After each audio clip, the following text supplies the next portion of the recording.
Bu, Ibu, berat mana ujiannya? Cakep atau biasa saja? Coba diperhatikan, aduh ini nama raja ya kan. Udahlah terserah ibu aja, saya lanjutkan aja. Tidak ada yang lebih pahit dari berharapnya hati kepada Allah. Allahumma aftah lana hikmataka ya Allah.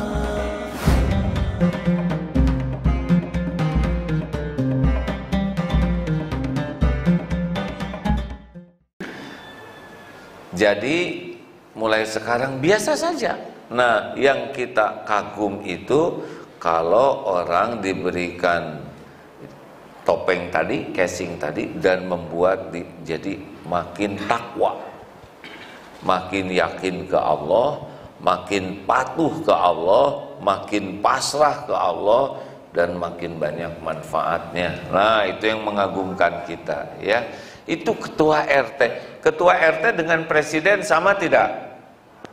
Jawab. Beda.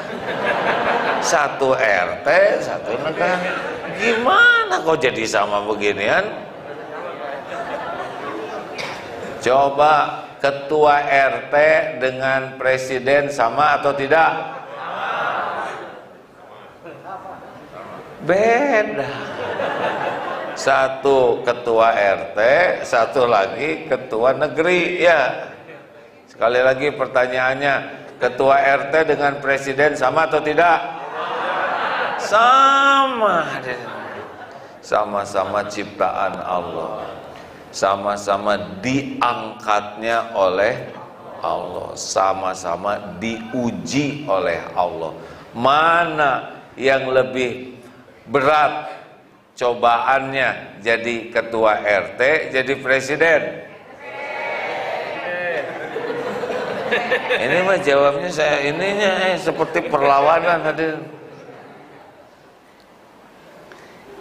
Cara ngeceknya begini, berat atau tidaknya ya. Mana yang lebih berat?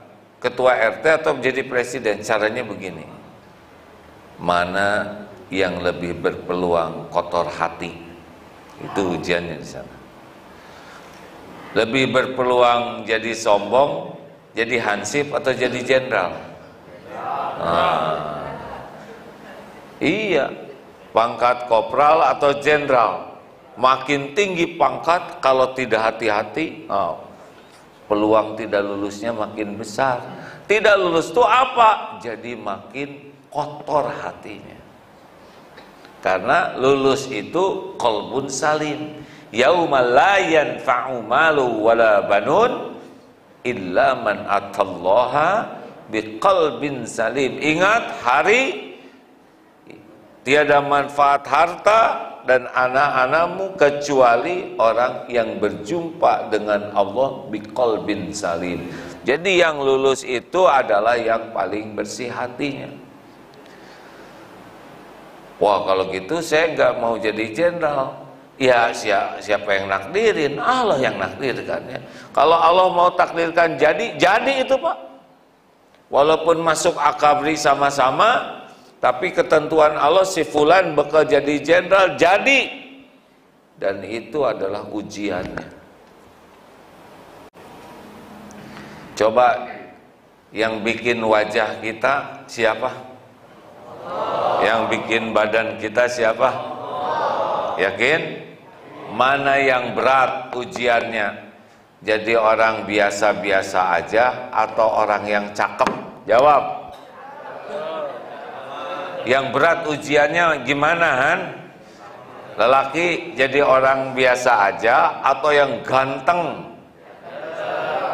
Tuh, kenapa pengen ganteng? Udah mah nggak akan jadi ganteng. Berat ganteng tuh Pak, jadi tepos tebar pesona.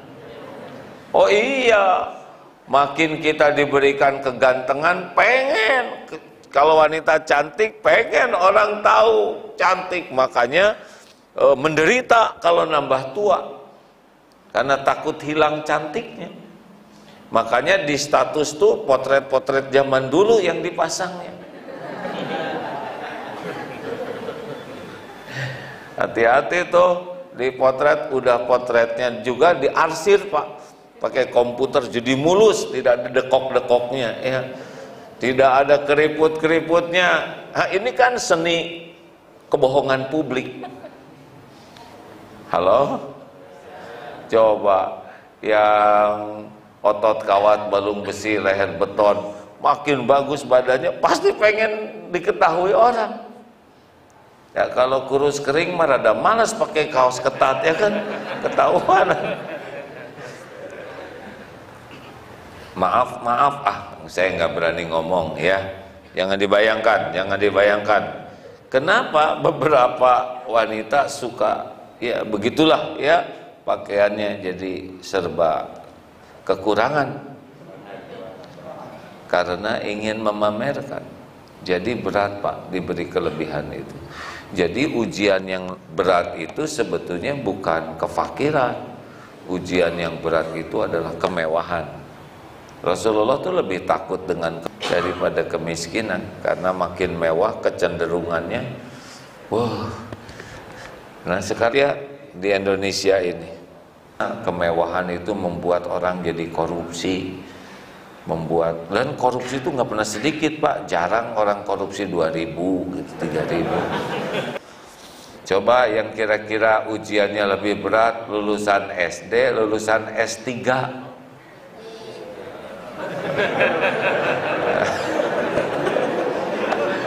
Ada kelas berapa?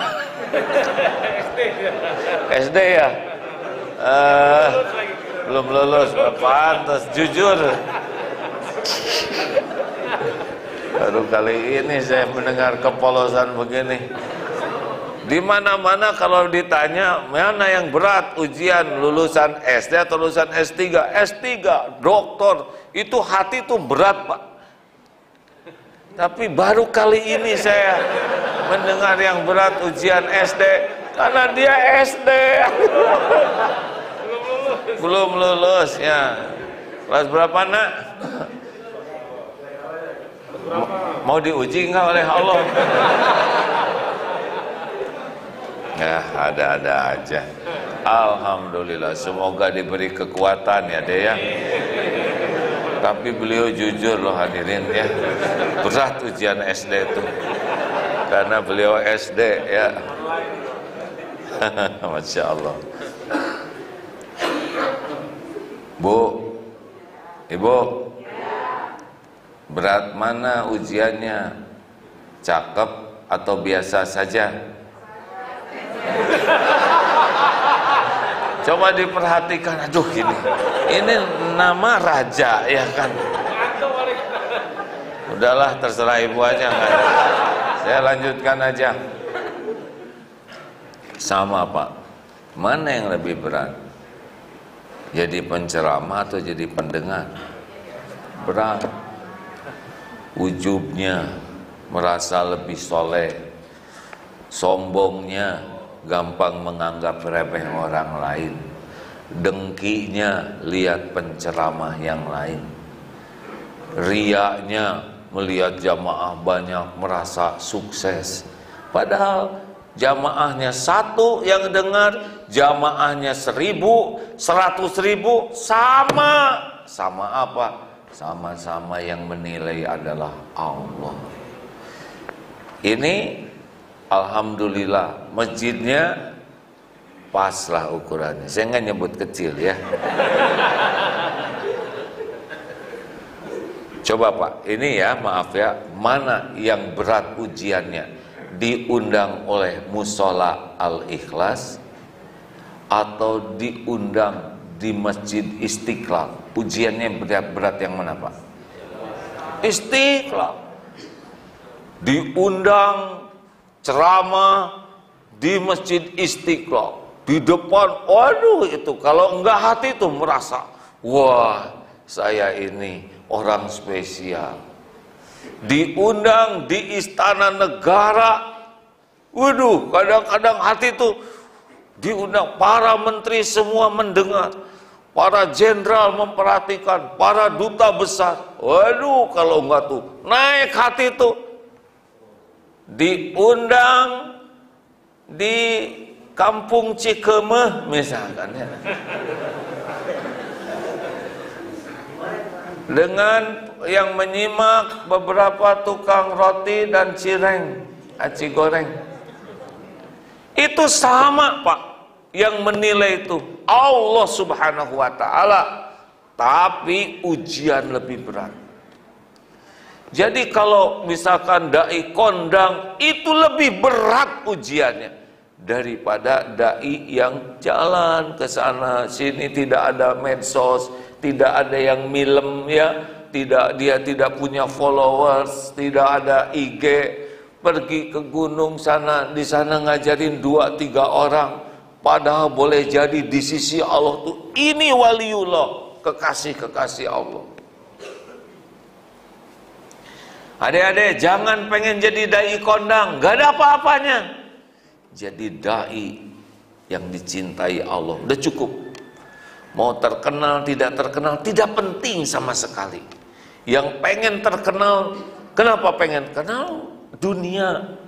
Ingin terkenal tuh di penduduk langit, itu cirinya yang sukses tuh. Karena Allah kalau mencintai seorang hamba, Allah panggil malaikat Jibril, aku cinta fulan, cintailah ia. Malaikat Jibril cinta, lalu malaikat Jibril memberitahu penghuni langit, ini Allah cinta ke fulan ini, cintailah. Maka penghuni langit cinta semua kepada orang ini.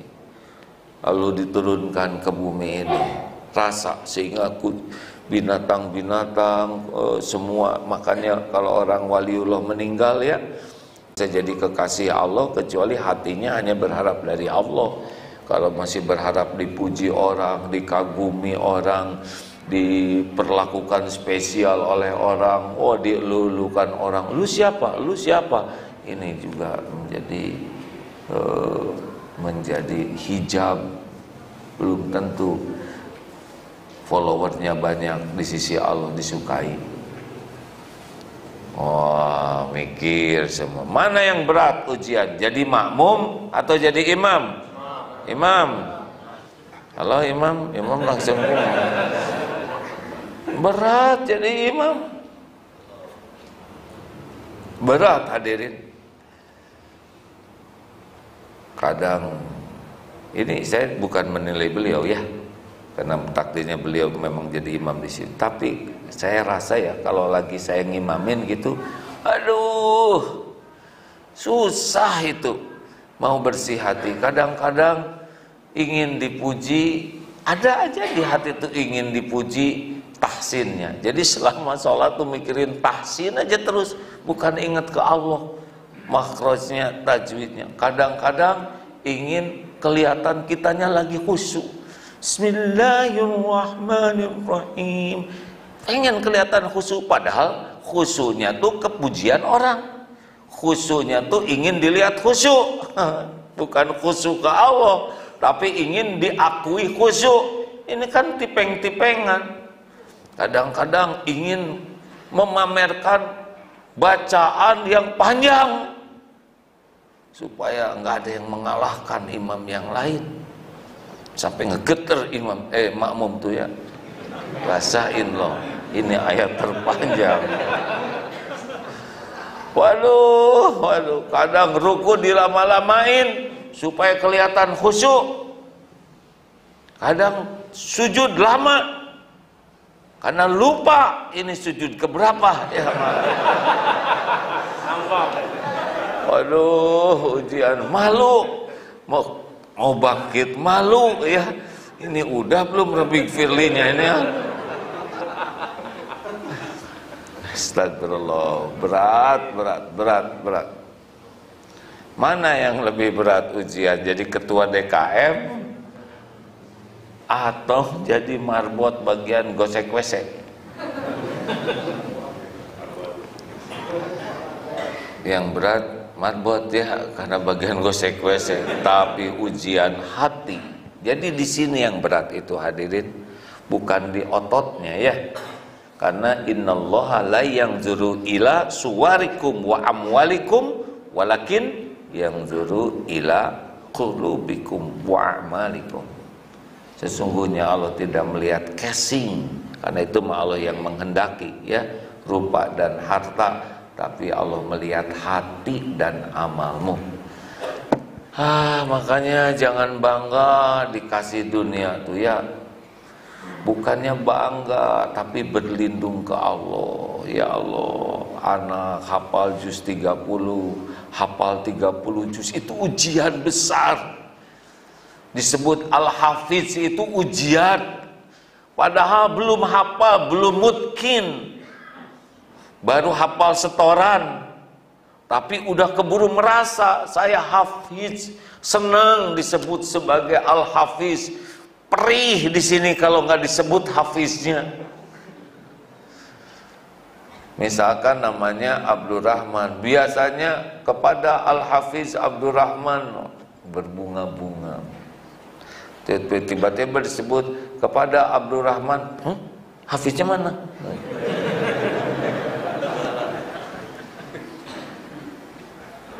Hati-hati, hati-hati ya. Orang tuanya jangan ikut somse. Ada yang anaknya penghafal Quran yang ujubnya tuh ibu bapaknya. Kemana-mana bawa potret di wisuda.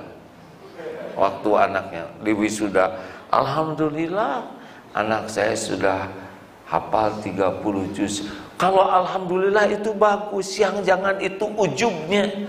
Ibu bagaimana anaknya bisa hafal 30 juz begini ya? Jadi saya sebagai seorang lain, dia aja Iqra enggak tamat-tamat. Hati-hati, hati-hati, hati-hati.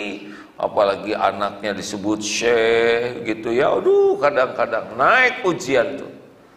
Anak sekolah di tempat yang terkenal, hati naik. Ujian hidup ini intinya ujian hati. Qad aflaha man zakaha wa qad khaba man dassaha. Amat sangat beruntung orang yang mensucikan jiwa itu dan rugi yang mengotorinya.